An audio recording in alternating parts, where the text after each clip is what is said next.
NTA International, reaching the corners of the earth.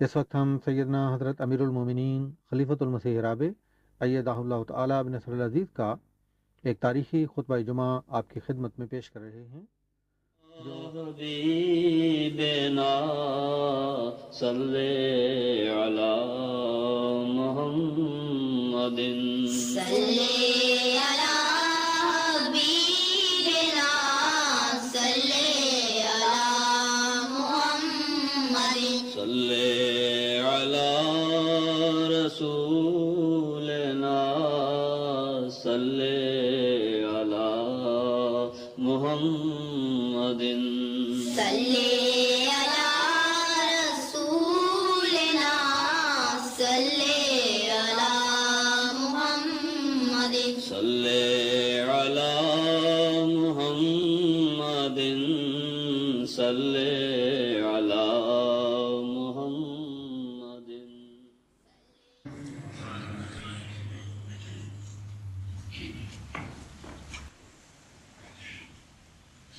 السلام علیکم ورحمۃ اللہ. اذان دے دیں.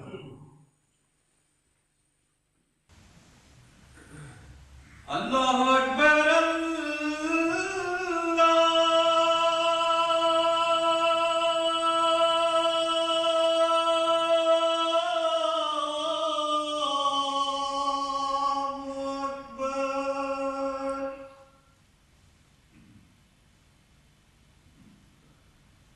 اللہ اکبر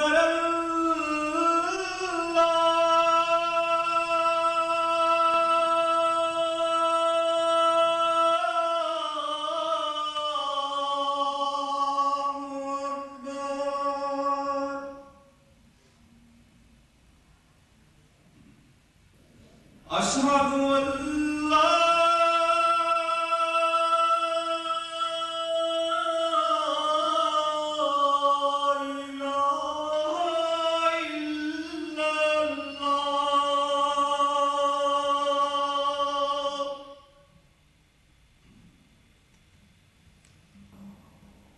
أشهد أن لا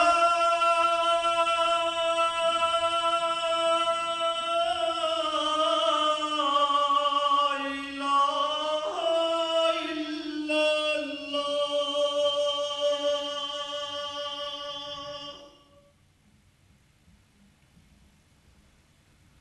أشهد أن محمد رسول الله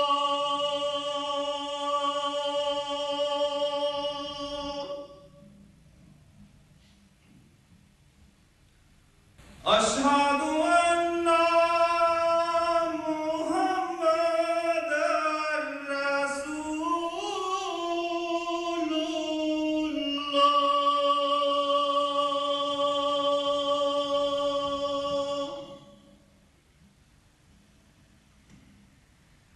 حي على الصلاة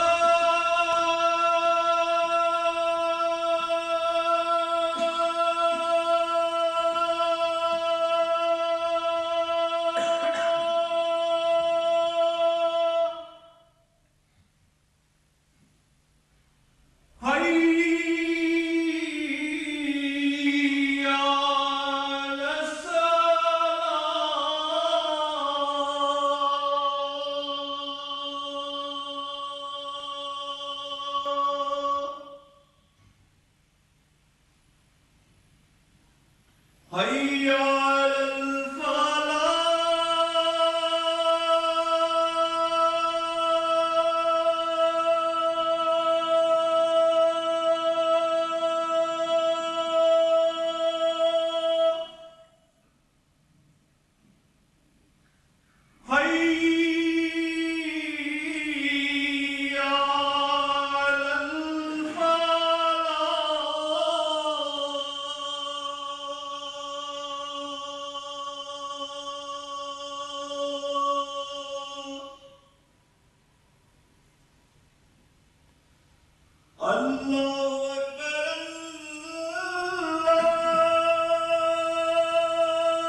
أشهد أن لا إله إلا الله وحده لا شريك له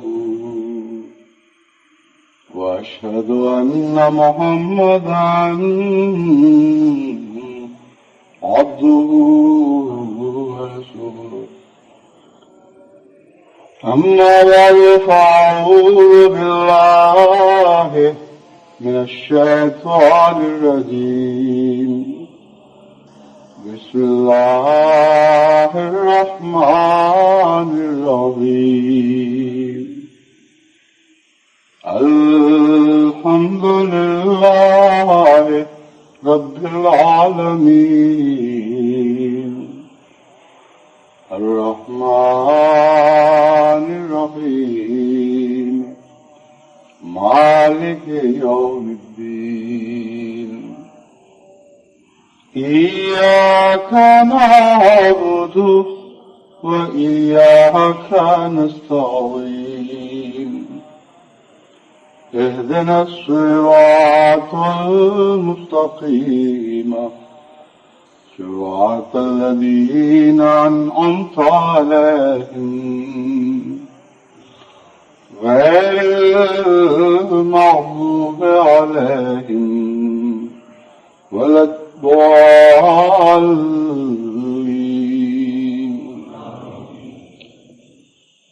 جلسے کے دن جوں قریب آ رہے ہیں، حضرت اقدس مسیح موعود علیہ الصلوۃ والسلام کے مہمان بھی دنیا کے مختلف ممالک سے یہاں جمع ہو رہے ہیں، اور کچھ دنوں سے خدا تعالیٰ کے فضل سے ایسی صورتیں دکھائی دے رہی ہیں جن کو دیکھے ہوئے مدتیں گزر گئی تھیں. سادہ غریب لوگ جن کے ذہن میں بھی کبھی انگلستان آنے کا کوئی تصور نہیں تھا. غالب نے تو تکلفاً کہا ہے کہ لکھنؤ آنے کا باعث نہیں کھلتا، یعنی حوث سیر و تماشا سو کم ہے ہم کو، لیکن یہاں یقیناً بلا شبہ یہ مضمون حضرت مسیح موعود علیہ السلام کے ان مہمانوں پر صادق آتا ہے جن کو پنجاب میں رہتے ہوئے لاہور دیکھنے کا بھی شوق نہیں تھا اور سندھ میں رہتے ہوئے کراچی دیکھنے کا بھی شوق نہیں تھا. اپنے ارد گرد کے قصبوں میں بھی ضرورت پہ جایا کرتے تھے، تو حوث سے سیر و تماشا تو کوئی نہیں. اس لیے بھاری تعداد ان مہمانوں کی ایسی ہے جو محض للہ بہت صورتیں اٹھا کر، بہت خرچ کر کے، بلکہ بہت سی صورتوں میں توفیق سے بڑھ کر آئندہ سالوں کی آمدن پر انحصار کرتے ہوئے قرضے لے کر بھی یہاں پہنچے ہیں یا پہنچ رہے ہیں، پہنچیں گے. ان سب مہمانوں کی عزت افزائی اسی طرح ہونی چاہیے جیسے خدا کے مہمانوں کی عزت افزائی کا حق ہے، کیونکہ حضرت مسیح موعود علیہ السلام کے مہمان آپ کے ذاتی مہمان تو نہیں، اللہ ہی کے مہمان ہیں، اللہ ہی کی خاطر ان کے مہمان بنے ہیں. جیسا کہ اللہ تعالیٰ نے حضرت مسیح موعود علیہ السلام کو بارہا یہ خبر دی تھی کہ بہت دور سے کثرت کے ساتھ لوگ تیرے پاس آئیں گے. ان پیشخبریوں میں جو عطا فرمائی گئی، عجیب بات ہے کہ قادیان آنے کا ذکر نہیں ملتا، تیرے پاس آنے کا ذکر ملتا ہے. میں نے جب اس مضمون پہ غور کیا تو معلوم ہوا کہ خلیفہ وقت بھی حضرت مسیح موعود علیہ السلام کی غلامی میں آپ کا نمائندہ ہے، اس لیے وہ ربوہ میں ہو یا کسی اور شہر میں مہمانوں کے رخ اسی کی طرف پھر جاتے ہیں، اور حضرت مسیح موعود علیہ السلام کا وہ الہام بڑی شان کے ساتھ بار بار اسی طرح پورا ہوتا ہے.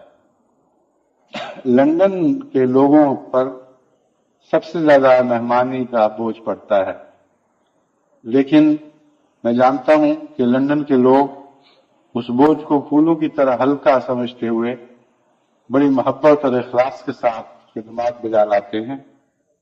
اور ایسے بھی گھر ہیں جہاں 4-5 کی بجائے 40-50 افراد ان چھوٹے سے گھروں میں بسیرا کر لیتے ہیں، اور ربوہ اور قادیان کی وہ پرانی یادیں آ جاتی ہیں کہ وہاں بھی اسی طرح حضرت مسیح موعود علیہ السلام کے مہمان بعض گھروں میں اس طرح سمٹ جایا کرتے تھے کہ یقین نہیں آیا کرتا تھا کہ اس چھوٹے سے گھر میں اتنے احباب بھی اکٹھے ہو سکتے ہیں۔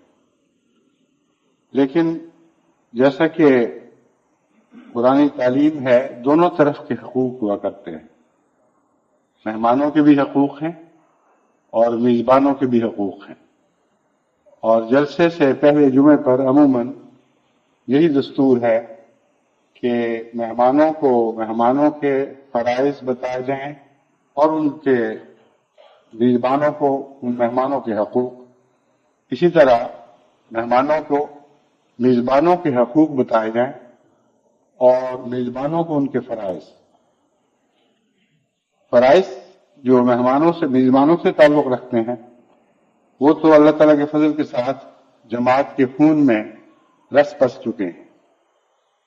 اس کثرت سے جماعت میں مہمان نوازی کی عادت ہے کہ شاید ہی دنیا میں کوئی ایسی قوم ہو جہاں اس کثرت کے ساتھ مہمان آتے ہوں اور مہمانوں کو محبت کے ساتھ اور شوق کے ساتھ قبول کیا جاتا ہو، اور اس کی بڑی وجہ جلسہ سالانہ کی انسٹیٹیوشن ہے، یعنی نظام جلسہ سالانہ نے ہمارے اخلاق پر بہت عمدہ اور گہرا اثر مترتب فرمایا ہے، اور اس کا نتیجہ یہ نکلا ہے کہ دور دور کے مہمانوں سے بھی اجنبیت نہیں رہی اور روزمرہ کی زندگی کا یہ حصہ بن چکے ہیں، بلکہ جلسہ سالانہ میں مہمانوں کو گھر ٹھہرا کر جو روحانی لذتیں میزبانوں کو ملتی ہیں ان کی یاد اگلے جلسے تک مچلتی رہتی ہے کہ کب پھر وہ دن آئے، پھر ہمیں میزبانی کی توفیق عطا ہو،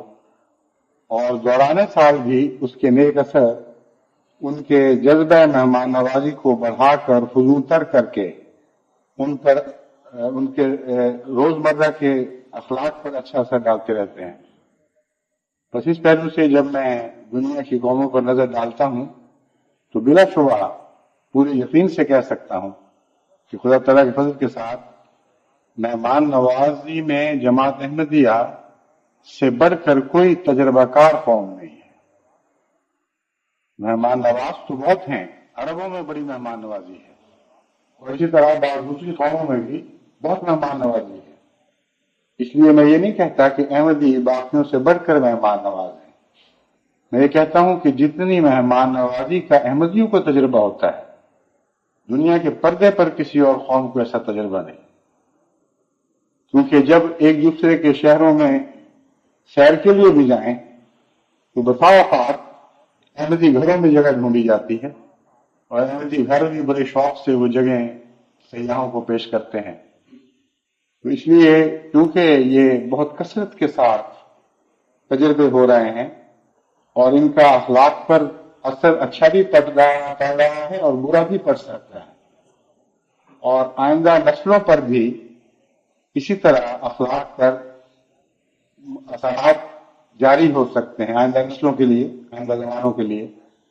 اور اس پہلو سے چند نصائح ہیں جو میں آپ کے سامنے رکھتا ہوں، امید رکھتا ہوں کہ آپ ان پر پوری توجہ فرمائیں گے، اور جیسا کہ پہلے ہی آپ کا مزاج مہمان نوازی کا مزاج ہے اور اسوہ انبیاء کے تابع ہے، ان نصائح کے بعد اور بھی آپ کو ان فرائض کی حسن خلق کے ساتھ ادا کرنے کی توفیق ملے گی۔ حضرت مسیح موعود علیہ السلام کے مہمان نوازی کے چند واقعات خالد مارچ 1991 میں چھپے تھے، وہیں سے میں یہ واقعات آپ کے سامنے رکھتا ہوں، اس کے بعد کسی اور نصیحت کی ضرورت باقی نہیں رہتی۔ مولوی عبداللہ سنوری صاحب کا بیان ہے کہ ایک دفعہ حضرت اقدس بیت مبارک کے ساتھ والے حجرے میں لیٹے ہوئے تھے کہ کھڑکی پر لالا شرمپت یا شاید لالا ملاوا مل نے دستک دی۔ میں اٹھ کر دروازہ کھولنے لگا، مگر حضرت صاحب نے پہلے جا کر دروازے کا کنڈا کھول دیا اور پھر اپنی جگہ پر جا کر بیٹھ گئے اور مجھ سے فرمایا آپ ہمارے مہمان ہیں، اور حضرت صلی اللہ علیہ وسلم نے فرمایا کہ مہمان کا اکرام کرنا چاہیے۔ یہاں واقعہ تو بہت چھوٹا سا ہے، لیکن ایک ایسا سبق ہے جو ہماری ساری مہمان نوازیوں کو الہی رنگ دے سکتا ہے۔ حضرت مسیح موعود علیہ السلام یہ بھی فرما سکتے تھے کہ مہمان کی تکریم ہونی چاہیے، اور میں اس طرح سے اٹھا ہوں۔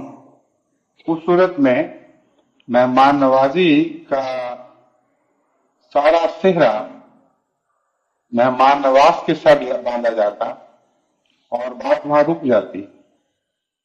حضرت مسیح موعود علیہ السلام نے اسے اپنے تک رکھنے کی بجائے اپنے آقا و مولا حضرت اقدس محمد مصطفیٰ صلی اللہ علیہ وآلہ وسلم کی طرف روانہ کر دیا۔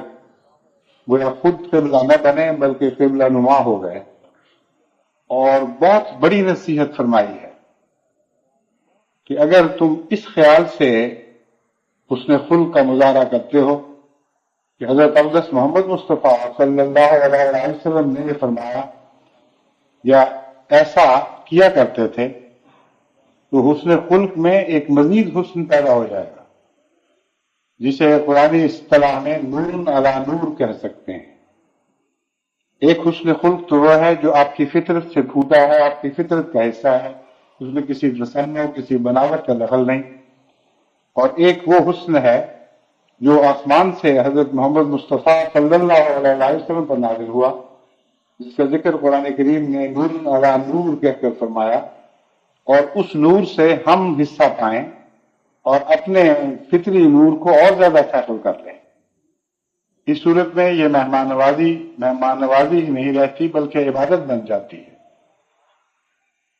مہمان کی ضرورت کا خیال حضرت مسیح موعود علیہ السلام کو اس قدر رہتا تھا اور اس باریکی سے خیال فرماتے تھے کہ جب بھی کوئی مہمان روانہ ہونے لگے، اندازہ لگایا کرتے تھے کہ اگلے شہر میں جہاں کھانا میسر ہے کتنی دیر میں پہنچے گا، اور اگر رستے میں کھانے کا وقت آئے تو کبھی بھی ساتھ زادرہ مہیا کیے بغیر روانہ نہیں فرماتے تھے۔ قریشی محمد عثمان صاحب فرماتے ہیں جب میں حضور سے رخصت ہونے لگا تو فرمایا بٹالہ 2 بجے کے قریب پہنچو گے، راستہ میں کھانے کا وقت آ جائے گا، اس لیے یہیں سے کھانا ساتھ کیے دیتے ہیں۔ چنانچہ حضور نے حضرت اماں جان سے کہہ کر کھانا تیار کروا کر ہمارے ساتھ کر دیا۔ اس زمانے میں لنگر خانہ اس طرح باقاعدہ جاری نہیں تھا جس طرح آج کل ہے، اور بہت سا بوجھ حضرت اماں جان اٹھایا کرتی تھی، اور حضرت مسیح موعود علیہ السلام بے تکلفی سے آپ کو ضروریات بتا دیا کرتے تھے۔ چنانچہ اس مہمان نوازی میں حضرت اماں جان نے بھی حضرت مسیح موعود علیہ السلام کا بہت ساتھ دیا ہے، اور جب تک بیویاں آمدوں کا ساتھ نہ دیں مہمان نوازی کے حق ادا نہیں ہو سکتے۔ اس لیے مردوں کو چاہیے کہ اپنی عورتوں کو بھی مہمان نوازی کے اخلاق سمجھائیں اور اپنے اعلیٰ نمونے سے ان کے اندر مہمان نوازی کے جذبے پیدا کریں۔ یہ کام 1-2 دن کا نہیں ہے۔ یہ نہیں ہو سکتا کہ سارا سال آپ اپنی بیوی سے بدخلقی کا مظاہرہ کرتے رہیں اور جب مہمان آئے تو اس کو نصیحت کریں کہ مہمانوں سے حسن خلق سے پیش آنا چاہیے، اس لیے تم میرا ہاتھ بٹاؤ۔ ایسی صورت میں بیوی کبھی بھی سچے دل سے اپنے خاوند کا ہاتھ نہیں بٹا سکتی، لیکن وہ خاوند جو حضرت صلی اللہ علیہ وسلم کی طرح روزمرہ کی زندگی میں اپنی ازواج سے حسن سلوک کرتے ہیں، ان کے بوجھ بانٹتے ہیں، ان پر بوجھ نہیں ڈالتے، جہاں تک استطاعت ہو اپنے کام خود کرتے ہیں، اور جہاں دیکھا کہ بیوی پر زیادہ بوجھ پڑ رہا ہے تو ساتھ مل کر خدمت میں شامل ہو جاتے ہیں۔ ایسی بیویاں ضرورت کے وقت اپنی جان فدا کرنے کے لیے بھی تیار ہو جاتی ہیں۔ بس محض ایک وقت کی نصیحت کی بات نہیں، سارا سال کا حسن خلق ہے جو موسم پر پھل دیتا ہے، اور جب مہمان نوازی کے موسم آتے ہیں تو یہی میٹھے پھل ہیں جو آپ کی سارا سال کی محنتوں کو لگتے ہیں. بس یوں ہی نہ سمجھیں کہ آپ ہاتھ بڑھائیں گے تو پھل آ جائے گا. اس پھل کو لانے کے لیے پانی لانا پڑتا ہے، سارا سال محنت کرنی پڑتی ہے، درخت کی سیرابی اور اس کی خوراک کے انتظام کیے جاتے ہیں، تب جا کر اللہ تعالیٰ کے فضل کے ساتھ وہ پھل آنے کے موسم میں پھل دیتا ہے، یعنی درخت پھل آنے کے موسم میں پھل دیتا ہے. حضرت مفتی صاحب فرماتے ہیں ایک بار میں اور میری والدہ قادیان آئے ہوئے تھے. ہم واپس ہونے لگے تو حضور ہمارے یکا پر سوار ہونے کی جگہ تک تشریف لائے اور ہمارے راستہ کے لیے کھانا منگوایا. وہ کھانا لنگر کھانے والوں نے کسی کپڑے میں باندھ کر نہ بھیجا تھا. تب حضرت اقدس نے اپنے امامہ سے قریباً 1 گز کپڑا پھاڑ کر اس میں روٹی کو باندھ دیا. حضرت مفتی ظفر احمد صاحب مرحوم قبول تلوی نے بیان کیا کہ 2 شخص منی پور آسام سے قادیان آئے اور مہمان خانے میں آ کر انہوں نے خادمان مہمان خانہ سے کہا کہ ہمارے بسترے اتارے جائیں اور سامان لایا جائے. یہ منی پور کلکتے کے قریب ہے اور بہت دور کا فاصلہ ہے. اس زمانے میں جبکہ ریل گاڑیوں کے انتظام بھی اچھے نہیں تھے اور گاڑیاں سست رفتار ہوا کرتی تھی، سفر کی سہولتیں مہیا نہیں ہوا کرتی تھی. بہت بڑی بات تھی، جیسے کسی دور کے ملک سے کوئی آ رہا ہو، ویسا ہی منی پور سے کسی کا آنا تھا. تو حضرت مسیح موعود علیہ الصلوۃ والسلام کے متعلق یعنی مفتی محمد صاحب فرماتے ہیں کہ جب انہوں نے یہ کہا کہ ہمارے بسترے اتارے جائیں اور سامان لایا جائے اور چرپائی بچھائی جائے، خادمان نے کہا کہ آپ اپنا سامان خود اتروائیں، چارپائیاں بھی مل جائیں گی. یہ پنجابی طرز بیان ہے. پنجاب میں مہمان نوازی ہو بھی تو بعض ایسی اکثر بات کر دیتے ہیں کہ مہمان کو تکلیف پہنچتی ہے، اور وہ جب اخلاق سے بھی بات کرتے ہیں تو جو مجھے ہوئے لوگ ہیں ان کو اس پر بھی حیرت ہوتی ہے کہ یہ کیسی بات کر گئے ہیں. تو پنجابی مہمان ہمارے کافی آئیں گے، ان کو خصوصیت سے یہ سمجھنا چاہیے کہ اپنے انداز بیان طرز بیان میں ملائمت پیدا کریں اور موقع محل کے مطابق بات کیا کریں. مجھے یاد ہے ہم کئی دفعہ دیہات میں جایا کرتے تھے، بڑی عزت کے ساتھ پیش آتے تھے، بہت ہی قربانی سے بہت محنت سے مہمان نوازی کرتے تھے، لیکن آداب گفتگو نہیں. اس لیے مثلا کسی کو میں نے کہا کہ آپ یہ مرغا ہے، یہ سال مرغے کا سالن اچھا بنا ہوا آپ بھی لیں، تو جواب دیتے تھے کہ ہم تو کھاتے رہتے ہیں آپ کھائیں. اب یہ جو طرز بیان ہے اس میں بڑی سادگی تھی، کوئی یہ نہیں تھا کہ کوئی چھیڑا گیا ہے، یہ بتایا گیا ہے کہ آپ کو مرغا کھانے کو نہیں ملتا، لیکن ایک انداز بیان ہے. تو میں سمجھتا ہوں کہ اس زمانے کے مہمان خانے کے جو ملازم تھے سادہ لوگ تھے، ان کو نہیں پتا تھا کہ کیسے گفتگو کی جاتی ہے. چنانچہ جب مہمانوں نے یہ بات سنی تو اسی وقت رخصت ہوئے اور یکا میں سوار ہو کر واپس روانہ ہو گئے. مفتی منشی ظفر احمد صاحب فرماتے ہیں میں نے مولوی عبدالکریم صاحب سے ذکر کیا تو مولوی صاحب فرمانے لگے جانے دو ایسی جلد بازوں کو. وہ بھی آگے سے پنجابی تھے مگر ان پر نور نبوت ابھی پوری طرح چمکا نہیں تھا. پنجابی تو مسیح موعود علیہ السلام بھی تھے، نہیں جب آسمان سے نور نازل ہوتا ہے تو پھر کوئی صوبہ کوئی ملک باقی نہیں رہا کرتا. لا شرقیتاً ولا غربیتاً کا نور ہے جو اس شان سے چمکتا ہے کہ اس میں نہ رنگ نہ نسل نہ جغرافیائی تمیزیں کچھ بھی باقی نہیں رہتا. حضرت مسیح موعود علیہ السلام کو اس واقعہ کا علم ہوا تو نہایت جلدی سے ایسی حالت میں کہ جوتا پہننا بھی مشکل ہو گیا، حضور ان کے پیچھے نہایت تیز قدم چل پڑے. چند خدام بھی ہمراہ تھے، میں بھی ساتھ تھا. نہر کے قریب جا کر ان کا یکا مل گیا اور حضور کو آتا دیکھ کر وہ یکے سے اتر پڑے. حضور نے انہیں واپس چلنے کے لیے فرمایا کہ آپ کے واپس ہونے کا مجھے بہت درد پہنچا. چنانچہ وہ واپس آئے، حضور نے یکے میں سوار ہونے کے لیے انہیں فرمایا کہ ساتھ ساتھ چلتا ہوں، مگر وہ شرمندہ ہوئے اور سوار نہ ہوئے۔ اس کے بعد مہمان خانے میں پہنچے، حضور نے خود ان کے بستر اتارنے کے لیے ہاتھ بڑھایا مگر خدام نے اتار لیے۔ حضور نے اسی وقت 2 نواری پلنگ منگوائے اور ان پر ان کے بستر بچھا دیے۔ ان سے پوچھا کہ آپ کیا کھائیں گے، اور خود ہی فرمایا کہ اس طرف تو چاول کھائے جاتے ہیں، اور رات کو دودھ کے لیے پوچھا۔ غرض کے تمام ضروریات اپنے سامنے پیش فرمائیں اور جب تک کھانا نہ آیا وہیں ٹھہرے رہے۔ اس کے بعد فرمایا کہ ایک شخص جو اتنی دور سے آتا ہے، راستے کی تکلیف اور صعوبتیں برداشت کرتا ہے، یہاں پہنچ کر سمجھتا ہے کہ اب منزل پر پہنچ گیا ہوں، اگر یہاں آ کر بھی اسے تکلیف ہو تو یقیناً اس کی دل شکنی ہوگی۔ ہمارے دوستوں کو اس کا خیال رکھنا چاہیے۔ یہ جو واقعہ ہے اس میں صرف مہمان نوازی کا سبق نہیں، اور بھی بہت باریک اخلاقی اسباق ہیں۔ عام طور پر لوگ مہمان کی بے عزتی دیکھ کر اپنے نوکروں کی بے عزتی کرنا واجب سمجھ لیتے ہیں۔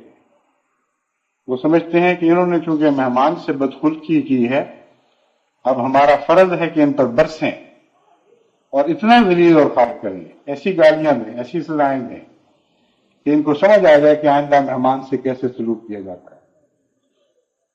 ایک حضرت مسیح موعود علیہ السلام کا سمجھانے کا انداز تھا۔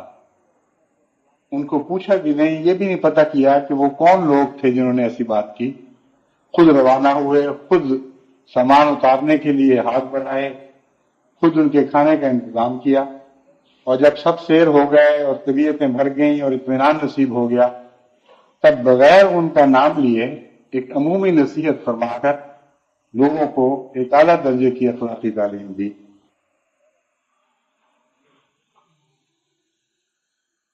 حضرت مفتی محمد صادق صاحب کا بیان ہے کہ غالباً 1897 یا 1898 کا واقعہ ہوگا، مجھے حضرت صاحب نے بیت مبارک میں بٹھایا، جو کہ اس وقت ایک چھوٹی سی جگہ تھی۔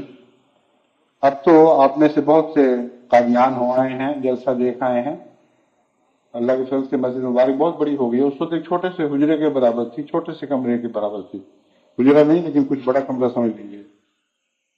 تو میں آپ بیٹھے، میں آپ کے لیے کھانا لاتا ہوں، یہ کہہ کر آپ اندر تشریف لے گئے۔ میرا خیال تھا کہ کسی خادم کے ہاتھ کھانا بھیج دیں گے، مگر چند منٹ کے بعد کھڑکی کھلی تو میں کیا دیکھتا ہوں کہ اپنے ہاتھ سے سینے اٹھائے ہوئے میرے لیے کھانا لائے ہیں۔ مجھے دیکھ کر فرمایا کہ آپ کھانا کھائیں، میں پانی لاتا ہوں۔ بے اختیار رقت سے میرے آنسو نکل آئے کہ جب حضرت ہمارے مقتدا و پیشوا ہو کر ہماری یہ خدمت کرتے ہیں تو ہمیں آپس میں ایک دوسرے کی کس قدر خدمت کرنی چاہیے۔ یہ کیسا اچھا نتیجہ حضرت مفتی صادق محمد صادق صاحب رضی اللہ تعالیٰ عنہ نے نکالا۔ یہی نتیجہ آج ہم سب کو نکالنا چاہیے۔ حضرت منشی ظفر احمد صاحب بیان فرماتے ہیں، ایک دفعہ میں خدمت اقدس میں حاضر ہوا، حضور بوریے پر بیٹھے ہوئے تھے، مجھے دیکھ کر پلنگ اٹھا لائے۔ میں نے اٹھانا چاہا تو حضور نے فرمایا یہ زیادہ بھاری ہے، آپ سے نہیں اٹھے گا۔ فرمایا آپ پلنگ پر بیٹھ جائیں، مجھے یہاں نیچے زیادہ آرام معلوم ہوتا ہے۔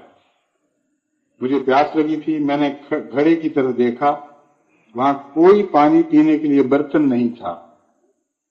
آپ نے مجھے دیکھ کر فرمایا کہ آپ کو پیاس لگ رہی، میں پانی پینے کے لیے برتن لاتا ہوں۔ نیچے زنانے میں جا کر آپ گلاس لے آئے، پھر فرمایا ذرا ٹھہریے، اور پھر نیچے گئے اور وہاں سے 2 بوتلیں شربت کی لے آئے جو منی پور سے کسی نے بھیجی تھی۔ مجھے خیال ہے کہ شاید وہی 2 مہمان ہیں جنہوں نے جا کر اپنے اظہار محبت کو بیان کی خاطر 2 بوتلیں حضرت مسیح موعود علیہ السلام کی میٹھی مہمان نوازی کی یاد میں بھیجی ہوں گی۔ فرمایا ان بوتلوں کو رکھے ہوئے بہت دن ہو گئے، کیونکہ ہم نے نیت کی تھی کہ پہلے کسی دوست کو پلا کر خود پیئیں گے۔ آج مجھے یاد آ گیا، چنانچہ آپ نے گلاس میں شربت بنا کر مجھے دیا۔ میں نے کہا حضور پہلے اس میں سے تھوڑا سا پی لیں۔ تو میں پھر پیوں گا. آپ نے ایک گھونٹ پی کر مجھے دے دیا. جو پہلی بات تھی اس میں بھی تکلف نہیں تھا. اگر تکلف ہوتا تو حضرت مسیح علیہ السلام زور دیتے کہ نہیں میں تو اتنی دیر سے سنبھال کر رکھی ہوئی ہے, پہلے تم پیو پھر میں پیوں گا. یہ بھی ایک مصنوعی انداز ہو جاتا. کیسی صاف پاکیزہ بے تکلف طبیعت تھی. اپنے اس مدت کے ارادے کو یک طرف کر دیا اور مہمان کی دلداری کی خاطر جو تبرک چاہتا تھا آپ نے پہلے پی لیا.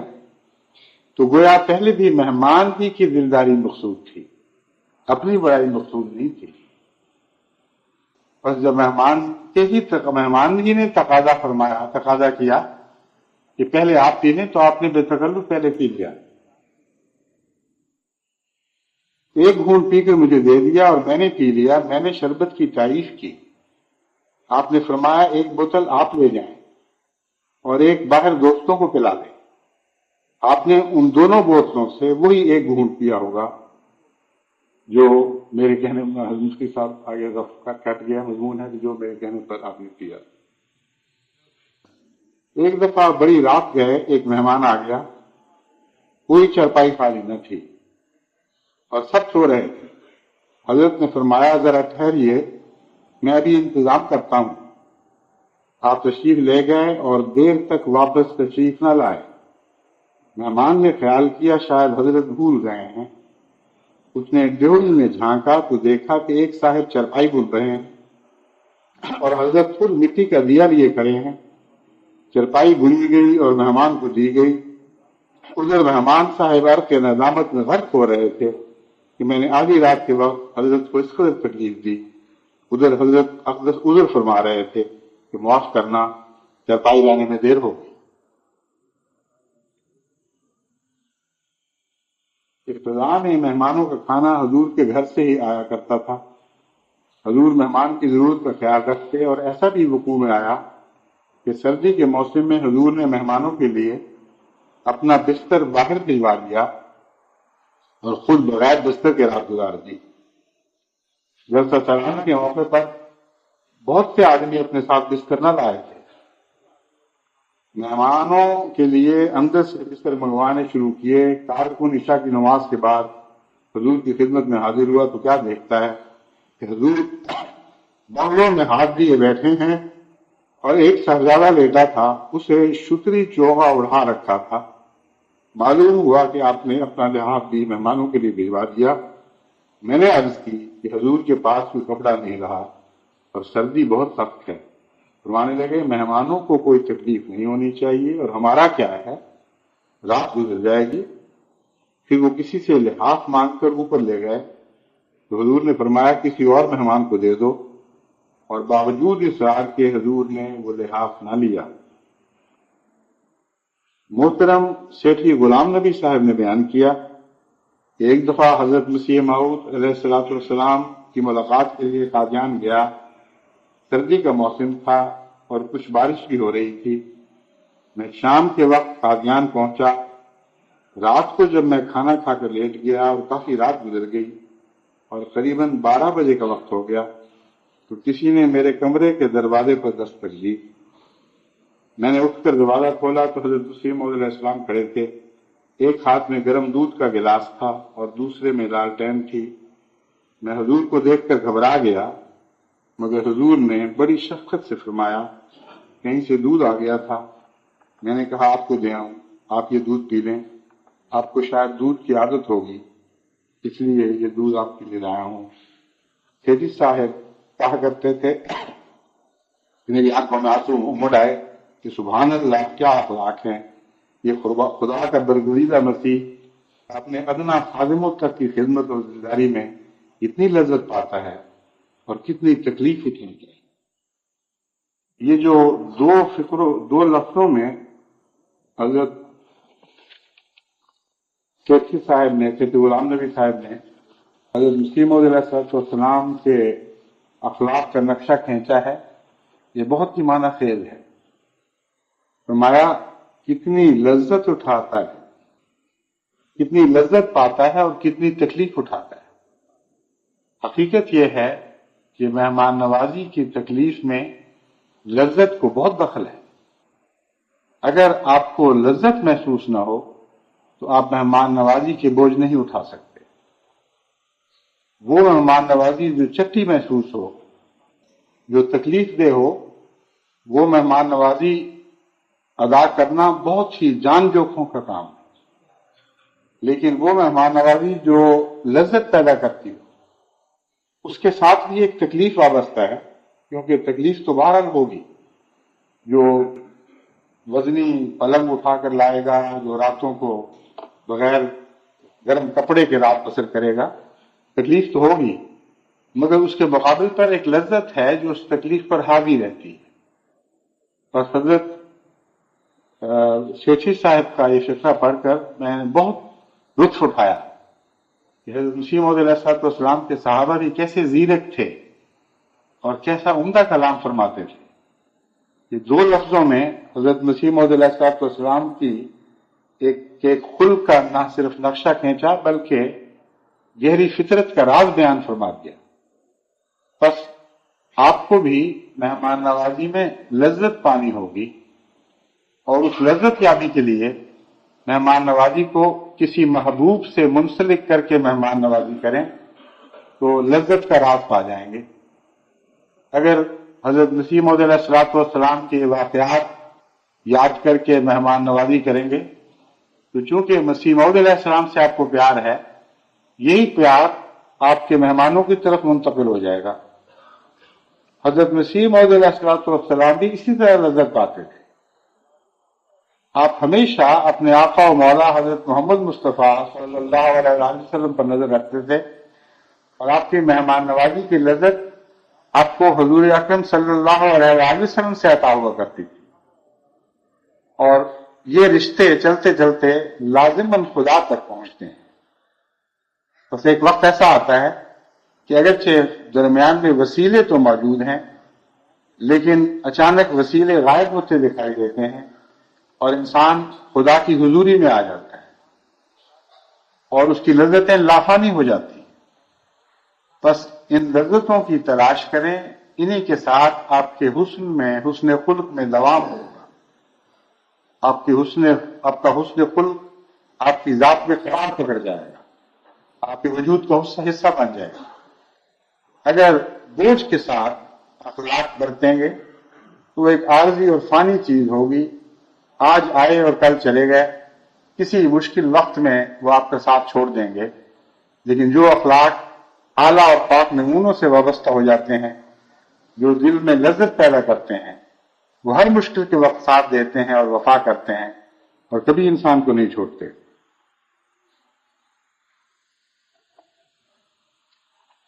حضرت مفتی محمد صادق صاحب بیان فرماتے ہیں، جب میں 1905 میں ہجرت کر کے قادیان چلا آیا اور اپنی بیوی اور بچوں کو ساتھ لایا، اس وقت میرے 2 بچے تھے اور حضور کے رہائشی صحن کے ساتھ والے کمرے میں رہتے تھے، اور حضور کے بولنے کی آوازیں سنائی دیتی تھی۔ ایک شب کا ذکر ہے کہ کچھ مہمان آئے جن کے واسطے جگہ کے انتظام کے لیے حضرت اماں جان حیران ہو رہی تھیں کہ سارا مقام تو پہلے ہی کشتی کی طرح پر ہے، اب ان کو کہاں ٹھہرایا جائے۔ اس وقت حضرت مسیح موعود نے اکرام ضیاف کا ذکر کرتے ہوئے حضرت بیوی صاحبہ کو پرندوں کا ایک قصہ سنایا۔ اب یہ قصہ تو ظاہر ہے کہ ان معنوں میں بے حقیقت ہے، یہ ایک فرضی قصہ ہے، عملی دنیا میں یہ ہو ہی نہیں سکتا، ناممکن بات ہے۔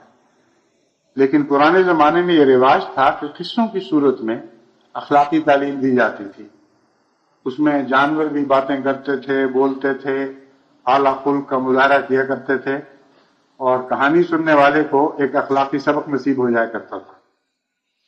بس ان معنوں میں نہ کہ اسے حقیقت سمجھتے ہوئے حضرت مسیح موعود علیہ السلام نے حضرت اماں جان کو قصہ سنایا۔ مفتی صاحب کہتے ہیں کہ ہم نے وہ سارا قصہ سنا، کیونکہ وہ آواز باریک پتلی دیواروں سے ہمیں صاف پہنچ رہی تھی۔ فرمایا دیکھو ایک دفعہ ایک مسافر کو جنگل میں شام ہو گئی، وہ ایک درخت کے نیچے رات گزارنے کے لیے بیٹھ رہا۔ اس درخت کے اوپر ایک پرندے کا آشیانہ تھا۔ پرندہ اپنی ماں کے ساتھ باتیں کرنے لگا کہ دیکھو یہ مسافر جو ہمارے آشیانے کے نیچے زمین پر آ بیٹھا ہے، یہ آج رات ہمارا مہمان ہے، اس کی مہمان نوازی کریں۔ اور تو ہمارے پاس کچھ نہیں، اس کی سردی دور کرنے کے لیے اپنے آشیانے کی لکڑیاں نیچے پھینک دیں تاکہ یہ جلا کر سینک لے۔ چنانچہ ایسا ہی کیا۔ پھر مشورہ کیا کہ آج تو ہم نے اپنے مہمان کو بہم پہنچائی، اب ہمیں چاہیے کہ اسے کھانے کو بھی کچھ دیں، اور تو ہمارے پاس کچھ نہیں، ہم خود ہی اس آگ میں جا گریں اور مسافر ہمیں بھون کر ہمارا گوشت کھا لے۔ چنانچہ پرندوں نے ایسا ہی کیا اور مہمان نوازی کا حق ادا کیا۔ حضرت مسیح موعود علیہ السلام کا یہ قصہ حضرت اماں جان کے کانوں تک نہیں ٹھہرا، آپ کے دل پر جا کے شبنم کی طرح گرتا رہا اور اسے ایک لافانی لذت سے سیراب کر گیا۔ اس لیے کہ حضرت مسیح موعود علیہ السلام کا روزمرہ کا خلق تھا ہی یہ۔ جب سردی کی ضرورت پیش آئی تو خود اپنا لباس مہمانوں کے پاس پیش کر دیا، جب کھانے کی ضرورت پیش آئی تو اپنا کھانا ان کے حضور پیش کر دیا۔ تو جو کچھ انسان کو مکلف بنایا گیا وہ سب کچھ آپ نے اپنے دل کی محبت اور ایک طبی جوش کے ساتھ کر دکھایا۔ بس یہ قصہ تب اثر انداز ہوتا ہے جب ایک شخص صاحب خلق ہو اور انسان کا دل گواہی دے کہ جو کچھ کہتا ہے اس کے ساتھ اس کے قلبی جذبات شامل ہیں۔ بس یہ بھی ایک دو دنوں کی مہمان نوازی کی بات نہیں، یہ روزمرہ کی زندگی کے قصے ہیں۔ جلسے کی مہمانوں کی تیاری کے لیے آپ کو سارا سال محنت کرنی چاہیے اور سارا سال اپنے گھر کی تربیت کرنی چاہیے تاکہ اللہ تعالیٰ کے فضل کے ساتھ جب یہ مہمانوں کے موسم آئیں تو پھر مہمانوں کے حق اسی طرح ادا ہوں جس طرح انبیاء اور ان سے محبت کرنے والے حق ادا کیا کرتے ہیں۔ اس کے بعد جہاں تک مہمانوں کی خدمت کا تعلق ہے، میں سمجھتا ہوں کہ کوئی ضرورت باقی نہیں رہتی۔ اب کچھ مہمانوں کو بھی تو بتانا چاہیے کہ میزبانوں کے بھی کچھ حقوق ہیں، ان کو بھی وہ ادا کریں، کیونکہ میزبان تو گونگا ہو جاتا ہے، وہ تکلیف اٹھاتا ہے اور کچھ کہہ نہیں سکتا، اپنے سامنے ایسی حرکتیں دیکھتا ہے جس کا بوجھ اٹھانے کی اس کو طاقت نہیں، جن کا بوجھ اٹھانے کی اس کو طاقت نہیں، لیکن خاموش ہے۔ مثلا باہر سے آنے والے جب یہاں ہر گھر میں فون دیکھتے ہیں اور ان پر تالے بھی نہیں پڑے ہوتے اور براہ راست ٹیلی فون کے ذریعے وہ دنیا میں ہر جگہ رابطے کر سکتے ہیں، تو کچھ تو ان کے سامنے اور کچھ موقع کی تلاش کر کے ایسے وقت میں جب کہ میزبان گھر پہ موجود نہ ہوں یا سن نہ رہے ہوں ان فونوں کا بے دھڑک استعمال کرتے ہیں، اور نتیجتاً بعض دفعہ غریب میزبانوں پر میزبانی کا اتنا بوجھ نہیں پڑتا جتنا فونوں کا بوجھ پڑ جاتا ہے، اور مہینوں اس کا ان کے بل ادا کرتے کرتے اپنا سب کچھ سب آمد قریباً اسی پہ لٹا بیٹھتے ہیں۔ بس خدا کا خوف کرنا چاہیے مہمانوں کو۔ میزبانوں نے اپنی توفیق کے مطابق آپ کی خدمت کی، للہ کی، اور تو کوئی مقصد نہیں تھا۔ اکثر وہ ہیں جو محض مسیح موعود علیہ السلام کے رشتے سے ایک دوسرے سے متعلق ہیں۔ ذاتی مہمان بھی آتے ہیں، لیکن اکثر مہمان ان دنوں میں ذاتی نہیں بلکہ الہی مہمان ہیں۔ تو میزبانوں کے بھی حقوق ہیں، مہمانوں کو چاہیے کہ ان حقوق کا خیال رکھیں۔ یہاں اس طرح نوکر نہیں ملتے جس طرح متمول لوگ پاکستان اور ہندوستان میں یا درمیانے طبقے کے لوگ بھی اکثر اگر سارا وقت کا نوکر نہیں تو جز وقتی نوکر حاصل کر لیا کرتے ہیں۔ یہاں تو ساری محنت میزبانوں کو خود کرنی پڑتی ہے۔ خواتین جو انگلستان میں رہنے والی ہیں، خصوصاً لندن کی، ان کا تو یہ حال ہے کہ دینی خدمت بھی خدا کے فضل سے اتنا بھرپور کرتی ہیں کہ بعض دفعہ میں تعجب سے دیکھتا ہوں کہ اپنے روزمرہ کے بوجھ اٹھانے کے بعد ان کو یہ فرصت کہاں سے مل جاتی ہے. پھر اس کے بعد بیوی بچوں کا خیال رکھنا، ان کو تیار کرنا، روزمرہ کے کام اتنے ہیں، ان کو سمیٹنا ہی بہت وقت چاہتا ہے. ایسے پہ تھوڑی جگہ میں زیادہ مہمان آ جائیں، اس سے آپ اندازہ کریں کہ ان پر کتنا بوجھ پڑتا ہوگا. تو کوشش یہ کرنی چاہیے کہ میزبانوں کا ہاتھ بٹائیں اور کام کو ہلکا کریں.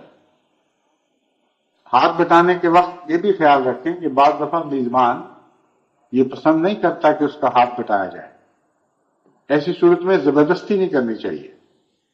مختلف مزاج کے میزبان ہیں، اگر پیار سے ان کو سمجھا کر کہ ہماری خواہش ہے ہم آپ کی مدد کریں، ان کو آمادہ کر لیں تو پھر ٹھیک ہے وہ ہاتھ بٹائیں، لیکن زبردستی چھینا جھپٹی نہ کریں. یعنی ہم نے آپ کو نہیں پلیٹ اٹھانے دینی، ہم اٹھائیں گے. کئی دفعہ چھینا جھپٹی میں قیمتی برتن بھی ٹوٹ جاتے ہیں اور الٹے لینے کے دینے پڑ جاتے ہیں. بس ایک تو اس بات کا خیال رکھیں، دوسرے اس بات کا خیال رکھیں کہ آپ کے بچے ان کے بچوں میں میزبانوں کے بچوں کے ساتھ مل کر قیامت برپا نہ کریں. بچوں کی فطرت میں یہ بات ہے کہ اکیلے گھر کے بچے اگر 1 درجے کا شور کر سکتے ہیں تو 2 گھروں کے بچے 11 یا 20 یا 22 درجے کا شور کرتے ہیں، اور دونوں کو کھل کھیلنے کی چھٹی مل جاتی ہے، کیونکہ اس خیال سے کہ کوئی دوسرے ماں باپ برا نہ منائیں، دونوں کے ساتھ نرمی برتی جاتی ہے. اور نتیجہ یہ نکلتا ہے کہ جس کے گھر پہ یہ بچے قیامت ڈھالیں ان کی کوئی چیز سلامت نہیں رہتی، گند ہر طرف پھیل جاتا ہے، کئی چیزوں کے واقعات نقصان ہو جاتے ہیں، شور، فساد، مصیبت، اور زندگی اجیرن ہو جاتی. مہمان تو جب چاہے اپنے بچوں کو الگ کر لے، میزبان کے لیے بڑا مشکل ہوتا ہے، کیونکہ وہ سمجھتا ہے کہ ادب کے خلاف ہے کہ مہمان کے بچوں کو کسی رنگ میں بھی کچھ کہا جائے، اس سے ان کو تکلیف پہنچے گی. تو وہ مائیں جو اپنے بچوں کو دوسروں کے ہاں شور کرنے اور ان کی چیزیں خراب کرنے یا تنگ کرنے کی چھٹی دیتی ہیں تو بڑی ظالم مائیں ہیں. وہ وقتی طور پر صرف میزبان کو نقصان نہیں پہنچاتی بلکہ اپنی اولاد کو ہمیشہ کے لیے خراب کر رہی ہوتی ہے. ایسے بچوں میں سے تمیز اٹھ جاتی ہے، ان میں اظہار نہیں رہتا، وہ دوسروں کا احساس کرنے کے جذبات سے عاری ہو جاتے ہیں اور قوم کو بدخلق لوگ ملتے ہیں. بس ماؤں کو چاہیے کہ صاحب خلق بچوں کو اپنی گودوں میں پالیں اور بڑا کریں اور قوم کے سپرد ایسی حالت میں کریں کہ ان کے اخلاق سنور چکے ہوں اور وہ قومی اخلاق سے آراستہ ہوں اور ایک دوسرے کے ساتھ عمدہ معاشرے کا سلوک کریں، معاشرتی حقوق ادا کریں.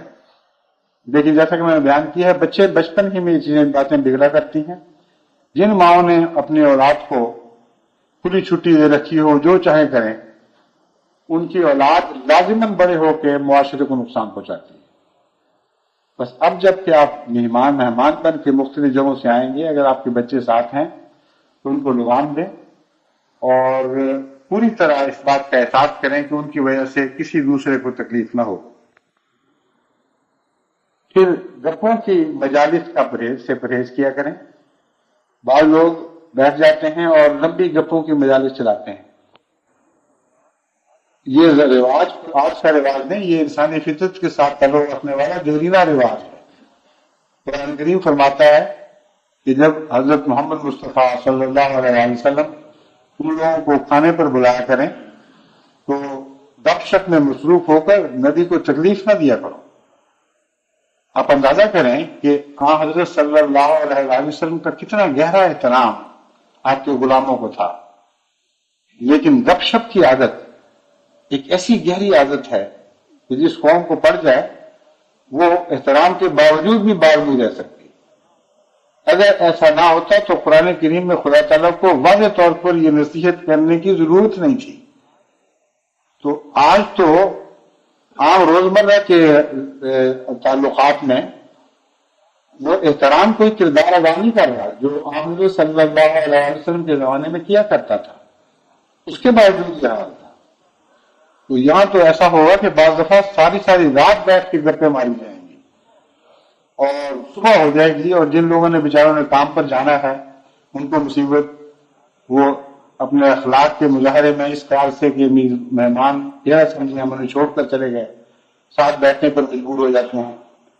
تو وقت پر اٹھا کریں، وقت پر جاگا سویا کریں، اور گپیں مارنی ہے تو الگ ہو کر کسی باہر کی جگہ میں ماریں، لیکن واپسی کے اوقات کا پھر بھی خیال رکھنا ہوگا، کیونکہ وہ لوگ جو کسی کے ہاں مہمان ٹھہرتے ہیں اور اپنی شاپنگ کے لیے چلے گئے بغیر بتائے کہ ہم نے کھانا باہر کھانا ہے، دیر میں آتے ہیں، ان کا انتظار ہوتا رہتا ہے، یا رات کو دیر میں آئے اور جگایا اور تنگ کیا، ہم تو فلاں جگہ سیر کے لیے چلے گئے تھے۔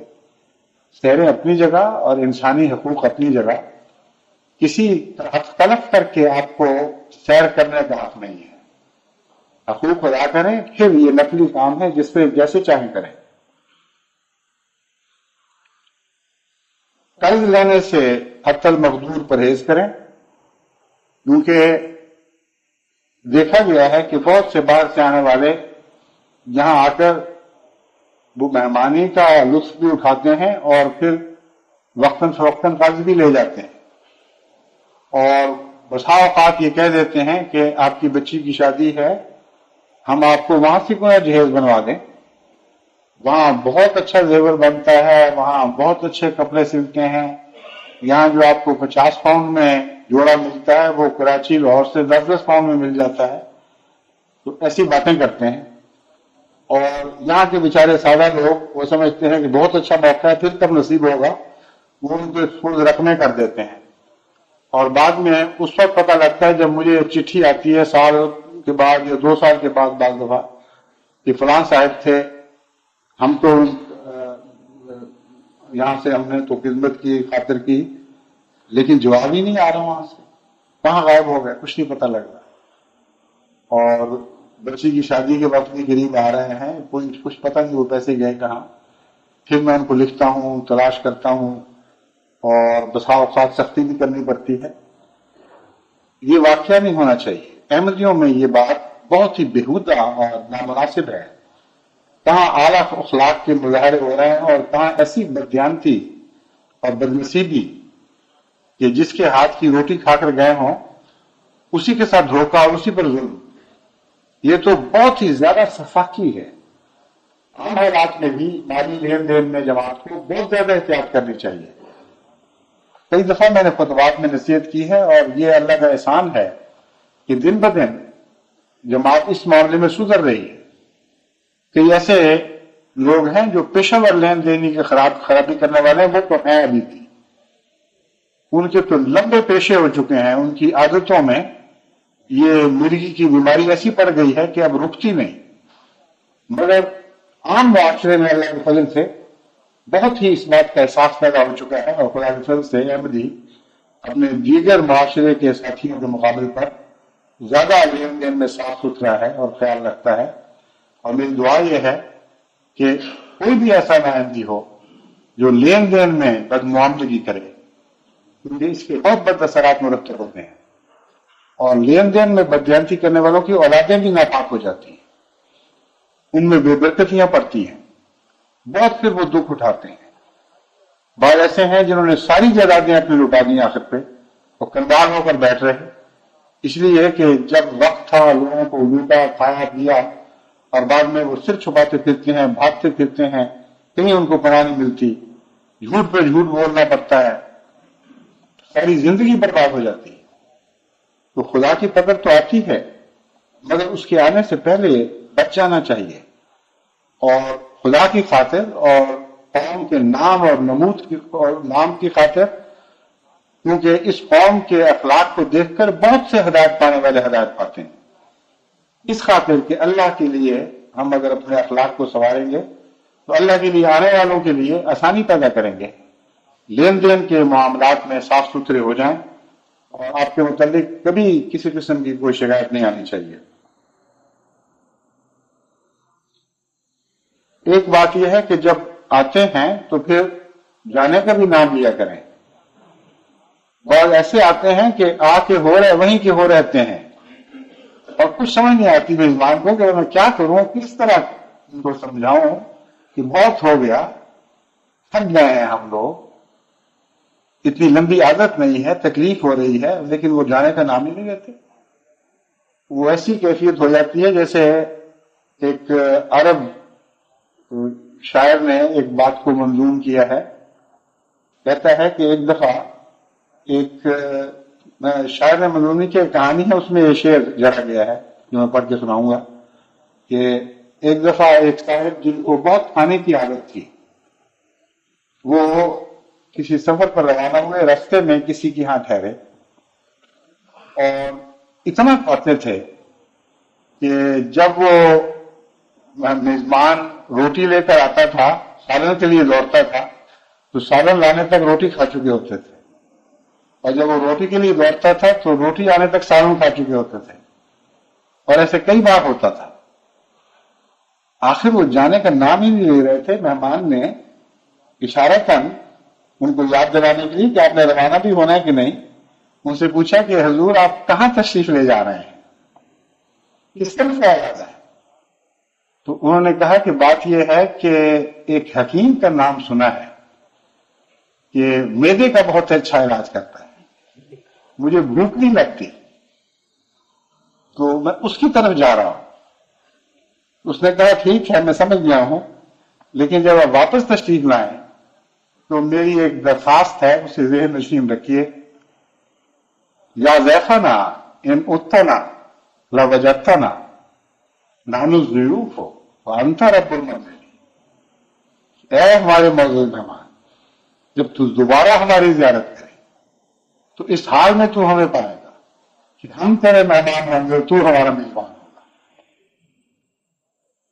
ایسی کیفیت واقعتاً ہو جاتی ہے یہاں بعض لوگوں کی کہ وہ گھر والے بیچارے تو مہمان بن کے رہتے ہیں اور مہمان میزبان بن چکے ہوتے ہیں۔ بار بار سمجھایا گیا ہے، آنے والوں کو لکھ کر بھی نصیحتیں کی گئی ہیں کہ خدارا ان باتوں کا خیال رکھو اور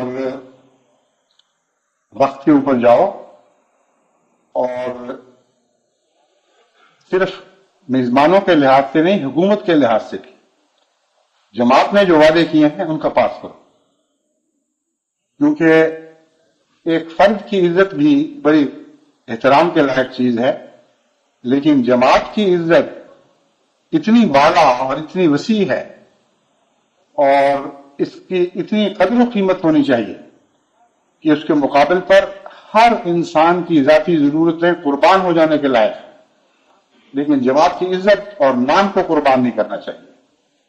چنانچہ وہ لوگ جو انگریزی حکومت سے یہ کہہ کر ویزا لیتے ہیں کہ ہم ایک مقدس جلسے پر جا رہے ہیں، اپنے امام کو دیکھے ہوئے ترس گئے، مدتیں ہو گئی اس سے ملے ہوئے، اس نیت سے ہم آئے ہیں کہ وہاں جائیں اور اپنی روحانی پیاس بجھائیں، وہ جب یہاں آتے ہیں تو بعض ان میں سے کہتے ہیں کہ جب روحانی پیاس بجھ رہی ہے تو جسمانی پیاس بھی ساتھ ہی بجھ جائے اور یہی اسائلم لے لیا جائے۔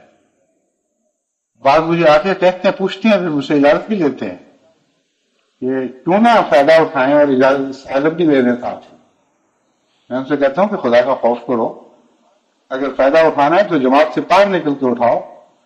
جس احمدی کے دل میں جماعت کی ناموس کا خیال نہیں، اس کے وعدے کا پاس نہیں، جماعت کی عزت کو اپنے چند کوڑی کے منافع فائدوں کے لیے پاؤں پر رونے پر آتا ہے، اس کا جماعت سے کوئی تعلق نہیں۔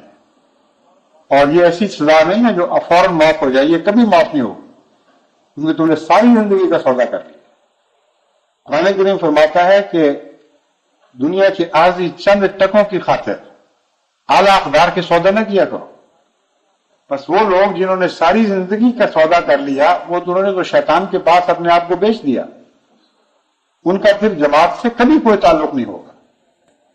اور اس دنیا میں اللہ جانتا ہے ان سے کیا سلوک ہوگا، لیکن اس دنیا میں بھی میں جہاں تک میں سمجھتا ہوں قرآن کا پیغام اللہ کی مرضی ہے جس کو چاہے معاف کرے، مگر بالعموم ایسے لوگ قبول نہیں کیے جائیں۔ اس لیے آپ خدا کا خوف کریں، مہمانوں میزبانوں سے بھی وقت کے اندر مناسب وقت میں ایسے وقت میں رخصت ہوں کہ جب آپ رخصت ہو رہے ہوں تو وہ شکر نہ کریں بلکہ ان کے دل غم سے بھرے ہوئے ہوں۔ جب آپ آئیں تو ان کے دل خوشیوں سے معمول، جب آپ جائیں تو رو رہے ہیں۔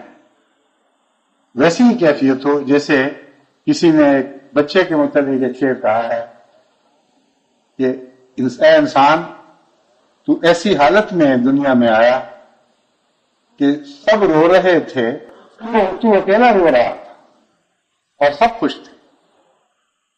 اس طرح دنیا سے جانا کہ تو اکیلا خوش ہو اور سب رو رہے ہو۔ تو اے آنے والے مہمانوں، اس سے سبق سیکھو، اس حالت میں آؤ کہ اپنے گھروں کو یاد کر کے جیسے بھی تمہیں تکلیف ہو تو بے شک رو، لیکن کھلے ہاتھوں سے تمہارا استقبال کیا جائے، جہاں جاؤ وہاں گھروں کو خوشیوں سے بھر دو، اور ایسے اعلیٰ اخلاق کا مظاہرہ کرو کہ جب روانہ ہو تو تم خوش ہو کہ میں نے ایک بوجھ اتار دیا ہے اور تمہیں رخصت کرنے والے ہو رہے ہوں، لیکن آئندہ جب بھی تم آؤ کھلے ہاتھوں سے محبت کے ساتھ تمہارا استقبال کیا جائے۔ خدا کرے کیسے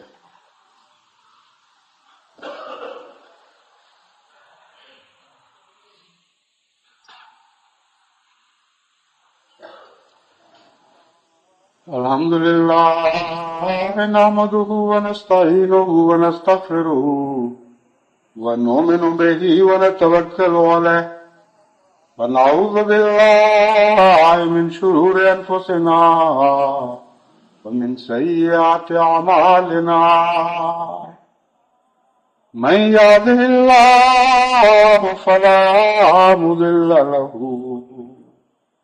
ومن يضلله فلا هادي له ونشهد أن لا إله إلا الله وحده لا شريك له ونشهد أن محمدا عبده ورسوله عباد الله رحمكم الله إن الله يأمر بالعدل والإحسان وإيتاء ذي القربى وينهى عن الفحشاء والمنكر والبغي يعظكم لعلكم تذكرون اذكروا الله يذكركم وادعوه يستجب لكم ولذكر الله أكبر